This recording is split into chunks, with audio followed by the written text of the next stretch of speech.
السلام عليكم ورحمة الله وبركاته. كسو دوادا شانالكا نمعة بيوتي لايف ستايل. maanta waxaan idiin hayaa hadii uu qabow kugu dhaco ama hargab kugu dhaco alaab daawo abaan idiin hayaa oo maxaa la dhigay markaad saa isugu uumisaba aad faydahayso markay la daawada insha Allah. halkan waxaan ku haystaa bahasha la dhaho ginger ama sinjibiil. halkan waxaan ku haystaa toon. halkan waxaan ku haystaa xawaasowdada saliideeda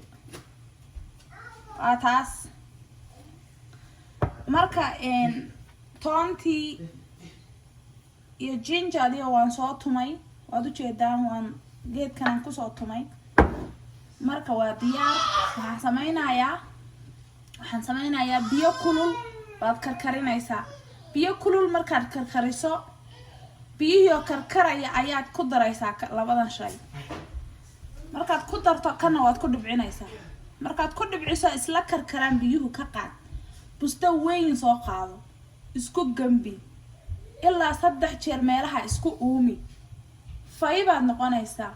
duuf iyo ilmo iyo aduun baa ka imaanaya murjuq waad dhahaysaa.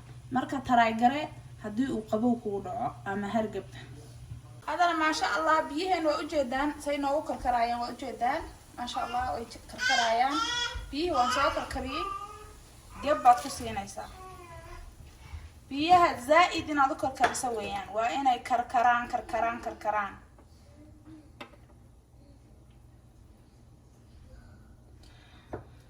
haddana waxaan soo qaadanayaa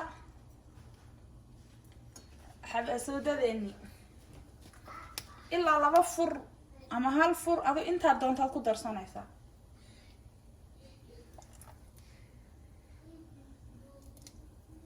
anu 3 fur baan ku darayaa.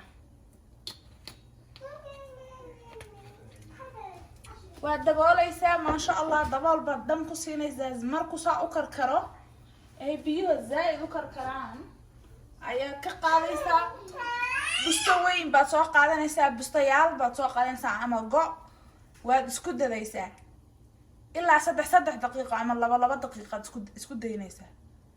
biyahaas markay si fiican ay u karkaraan ma sha Allah saad u jeedaan biyihiisa u karkarayaan waa u jeedaan hadda daboolka kama qaadin way soo karkaraan biyihii. daboolka kama qaadaysid bustaad soo diyaarsanaysaa korkaad iskaga dadaysaa. korka markaa iskaga dado ilaa 2 daqiiqo ama 3 daqiiqo isku daa ilaa 2 daqiiqo 3 daqiiqo bustaha korka iskaga dad. ana hadda